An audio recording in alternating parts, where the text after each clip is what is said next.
Well, Abiola Salami is the author of the book titled Abiola Champ. Having directly coached, trained and counselled over 1,000 executives across sub-Saharan Africa, the United Arab Emirates and the United States of America on rocking their careers, businesses and life like champions. He discovered that emotions are powerful as they can make or destroy any individual. Well, for more, let's welcome Abiola Salami to Newsday. Thank you very much for being with us. Thank you for having me. Our pleasure. For the benefit of our viewers, what is emotional intelligence and why did you write this book? Okay, that's a great question. It's a great question because a lot of people use the expression emotional intelligence without necessarily understanding what exactly it means. So emotional intelligence is simply the capacity of every individual, you and I, to be able to understand our emotions, which is self-awareness.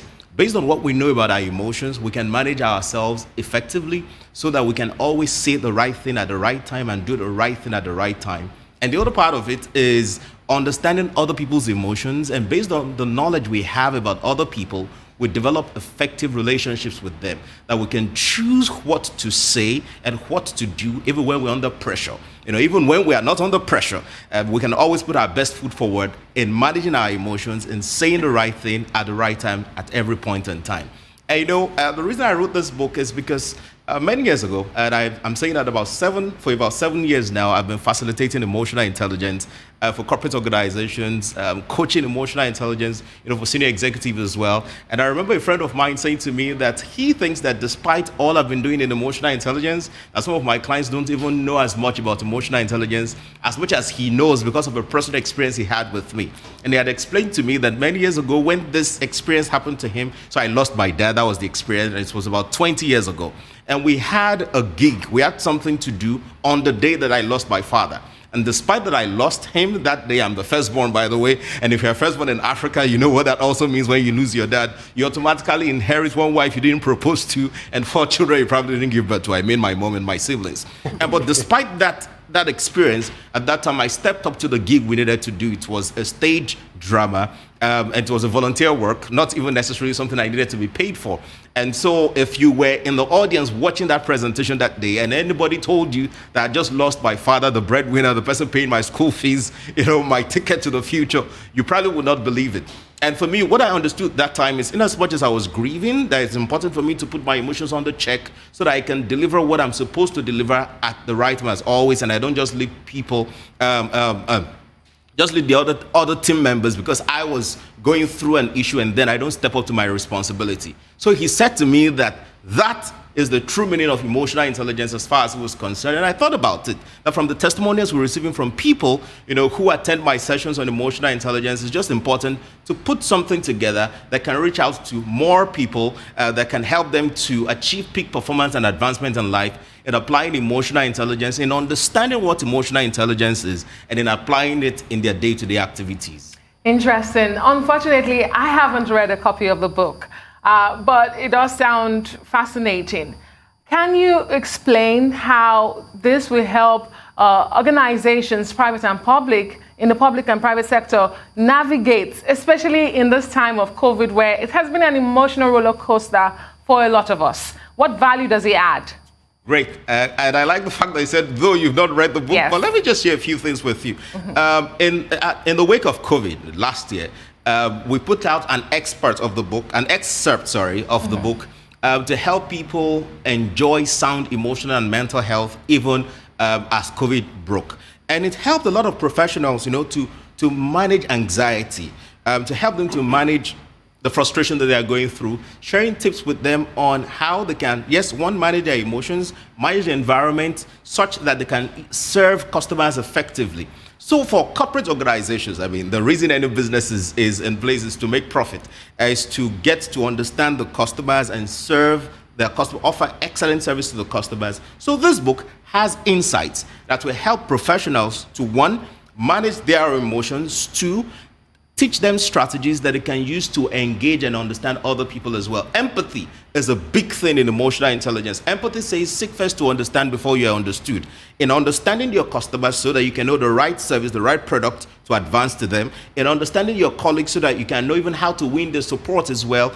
Because while you're working within a team, you may not have the resources to deliver on the particular project that you need to work on. It is important to learn emotional intelligence, to get the skills from this book so that you can build effective relationship with your peers, with even your boss. You know, some people talk about the kind of relationship that exists between them and their bosses, and they say, you know, my boss is such a difficult person. My boss just demands too much from me. But when you gain the insights from this book, you will even get to understand your boss better. You may realize that this person is not actually difficult.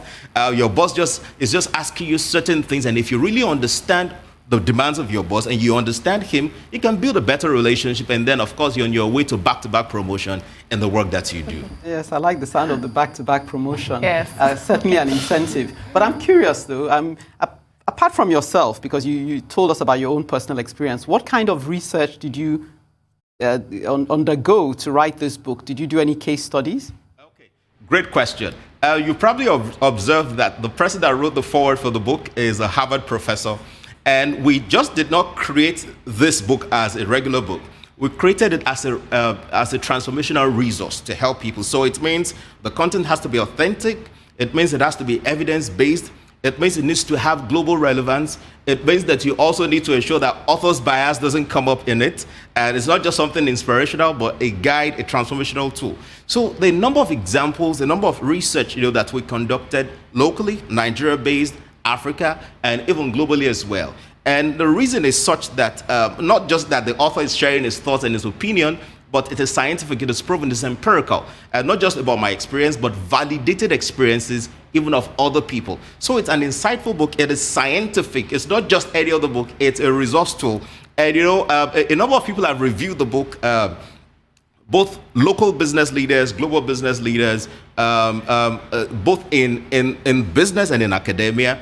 And the things they're saying about it is about the simplicity of the book, despite that it is scientific, it's empirical, but the simplicity of the content, and of course the look and feel of the book as well, is just to make it easy for people to assimilate, make it easy for people to apply as well as they continue to study the book.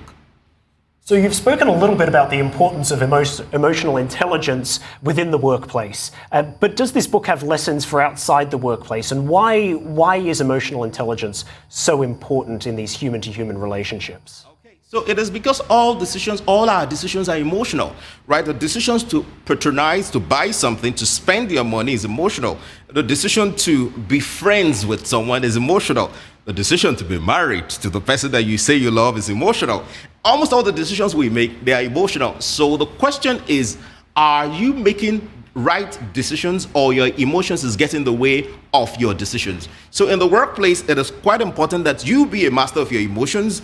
Even in your private life as well, with your friends, it's important you be a master of your emotions. I mean, your friends may tease you because they know that there's something against you. I mean, there's something that will probably tip you off, based on the way that they talk to you about certain things. Your friends probably know you better. They'll probably call you, probably have a nickname, and when they call you that nickname, there's a way they know by default you would react. But you want to ensure that in as much as they may call you that nickname, for example, that you still want to put yourself in check and you don't always go with the flow.